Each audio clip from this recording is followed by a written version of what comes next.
ازيكم؟ وحشتوني. انا سوبر ابله. النهارده مش انا اللي هحكي لكم القصه، هتحكيها لكم حنان الطاهر من كتاب انا بحبه جدا اسمه ليه يا حمزه.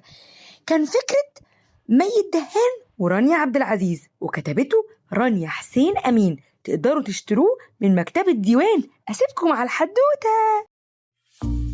ليه يا حمزة؟ فكرة مي الدهان ورانيا عبد العزيز، كتابة رانيا حسين أمين، بصوت حنان الطاهر. ماما ما شافتش طنط غادة صاحبتها من مدة طويلة، وكانت متحمسة جداً إننا هنخرج كلنا النهاردة. واتفقت ماما مع طنط غادة إننا هنقابلها مع ابنها حمزة في نادي قريب مننا. قبل ما نوصل المكان ماما قالت لي: حمزة مختلف شوية عنك يا سيف، لكن متأكدة إنكم هتنبسطوا مع بعض جداً. ما فهمتش قصدها وحسيت بشوية قلق فسألتها: مختلف عني إزاي يعني؟ قالت لي ماما: حمزة على اضطراب طيف التوحد، وده له صفات خاصة بتخليه يتصرف بشكل مختلف عننا شوية. لما اتقابلنا كنت مهتم أعرف إزاي هو يختلف عني. لاحظت إن هو في نفس طولي ووشه مبتسم، بس استغربت شوية من السماعة اللي حاططها على ودانه. في الأول كنت مكسوف منه لأني معرفوش، وعلى ما أظن هو كمان كان مكسوف. بعد دقايق من السكوت لمحنا في نفس اللحظة ترامبولين كبيرة فجرينا عليها، نطينا ولعبنا فوقها ونسينا كل الكسوف. نطة 2 3. وبعد شوية لقيت حمزة بينط بسرعة مش عادية، لفوق وتحت ويمين وشمال. لقيت نفسي طرت لفوق وكنت حاسس إني هقع على الأرض. صرخت بصوت عالي: حمزة أنا هقع، أقف أرجوك. بس حمزة فضل ينط لفوق أكتر. صرخت بأعلى صوتي: شيل السماعات دي علشان تسمعني. بس برضه فضل ينط لفوق أكتر وكأنه مش شايفني. طلبت منه إنه يهدي شوية أو يقف بكل الطرق، بس ولا كأني موجود أصلاً. بعد محاولات كتيرة ما قدرتش أسيطر على جسمي ووقعت برا الترامبولين. زعلت منه جدا واشتكيت لماما. طلبت منه يوقف لكن ما بطلش تنطيط، كأنه بيعاندني وهو لابس سماعته ومش عايز يسمعني. عندك حق، هو فعلا مختلف عني. كان حمزة بيبصلي وهو بيهدي من نطه لغاية ما بطل خالص. بعدين بص ناحيتي مرة تانية بحزن.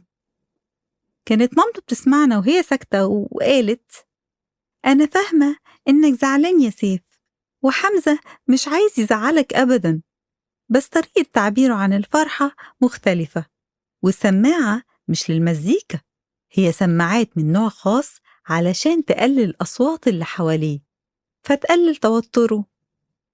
لقيت نفسي فهمت حمزة جداً، وافتكرت لما زرت جدي من أسبوع وفاجئني إنه هياخدني للسينما نشوف الجزء التاني من فيلمي المفضل مع بعض. وقتها نطيت من الفرحة، فخبطت كوباية الشاي السخن في إيد جدي ووقع كله عليه. زعل مني جدي وقال: لازم تاخد بالك يا سيف، وطلب مني أدخل على أوضتي. زعلت يومها لأن جده كان زعلان مني. يا ترى حمزة هو كمان زعلان لأني سبته ومشيت؟ هو إحنا مختلفين؟ فكرت إني أطلب منه يلعب معايا بلعبتي المفضلة على الآيباد. صحابي في المدرسة بيحبوها وأكيد هو كمان يعرفها. قربت منه الشاشة وسألته: تعرف اللعبة دي؟ استنيت يجاوبني لكن ابتسم وفضل يبص لوشي في سعادة. فسألته مرة تانية: إيه رأيك نلعبها مع بعض؟ فضل يبتسم بس ما ردش عليا. يمكن مش بيرد لأنه مش عارفها. فشرحتها له، وبعد شوية لقيت الابتسامة بتختفي من على وشه فسكت. استنيته يتكلم بس ما اتكلمش. زهقت وحسيت بالحيرة فسبته ومشيت. رحت لماما وطنط غادة وطلبت منها نمشي لأن حمزة مش عايز يلعب معايا. فقالت لي طنط غادة: إيه رأيك تشرح له اللعبة أكتر من مرة؟ هو أحياناً بيحتاج وقت أطول علشان يفهم اللي بتقوله. هو أكيد عايز يلعب معاك. فكرت في كلام طنط غادة وافتكرت لما عرض عليا في يوم جارنا اللي أكبر مني ب2 سنين إني ألعب معاه هو وأصحابه لعبة بالكورة. كنت مبسوط جدا، ولكن لما شرح لي قوانين اللعبة ما فهمتهاش، واتكسفت أطلب منه يعيد الشرح تاني. ولما غلطت في اللعبة قال لي اخرج من الملعب يا سيف لأنك مبوظ علينا اللعبة. يومها زعلت جدا من اللي حصل. هل هو وأنا مختلفين للدرجة دي؟ لما افتكرت الموقف ده قربت من حمزة وقلت له هشرح لك اللعبة مرة تانية، تعال اقعد جنبي. ابتسم حمزة وركز في كلامي، فشرحت له بالراحة وكنت بعيد الأجزاء الصعبة علشان يستوعبها كويس. وبالرغم من إنه في الأغلب ما فهمش كل القوانين مظبوط، إلا إنه كان مبسوط لأنه بيشاركني وبيلعب معايا، وأنا كمان انبسطت معاه. هو إحنا فعلا مختلفين؟ قابلت ليلى صاحبتي من المدرسة صدفة وأنا بلعب مع حمزة، وفكرت أشرح لها إنه مختلف شوية عنا زي ما ماما شرحت لي. بس كنا جنب الزحليقة الكبيرة، فجري عليها حمزة وهو بيضحك بصوت عالي وهو مبسوط، وكان بيجري بسرعة جدا وسبقنا وطلع واتزحلق عليها. بصيت له وهو بيلعب وسألت نفسي هو ليه مبسوط كده؟ بعدين جري قدامي علشان أمسكه، فجريت وراه وليلى معانا واحنا بنضحك بصوت عالي. أنا وليلى زيه بنحب الجري والتنطيط والشعلقة والزحلقة والدحرجة والمرجحة. يمكن احنا مش مختلفين قوي. بعدها افتكرت إن معايا عرايس أكشن، فديت حمزة واحدة علشان يلعب بيها. أخدها مني وحطها في بقه. استغربت من تصرفه وطلبت منه ما يحطهاش في بقه، بس ما سمعش كلامي. بصيت عليه وكان لما بيحط العروسة في بقه شكله بيرتاح. فكرني بنفسي لما بكون في الفصل ويسألنا المدرس سؤال صعب وأخاف إنه يختارني علشان أجاوب، فأرقد ضوافري علشان أهدي نفسي. عارف إن منظر ضوافري بيكون مش حلو بعد العادة دي، لكن صعب عليا إني أبطل أعمل كده. ويمكن صعب كمان على حمزة إنه يبطل عادته دي، علشان يمكن مقابلته مع ليلى خلته يتوتر. حاسس إننا مش مختلفين للدرجة دي. بعد كده ودعنا ليلى عشان كان لازم تروح مع مامتها وباباها، وكنا جعانين فروحنا المطعم علشان نطلب الغدا. فجأة لقيت حمزة بيخطف بطاطس محمرة من واحد من الناس اللي قاعدين في المطعم.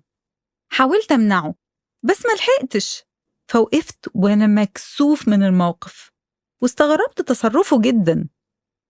بعد ما اعتذرت طنط غادة بالنيابة عن حمزة قالت لي عارفة إن تصرف حمزة كان محرج بالنسبة لك، لكن يا سيف حمزة بيلاقي صعوبة في انتظار الأكل لو كان جعان.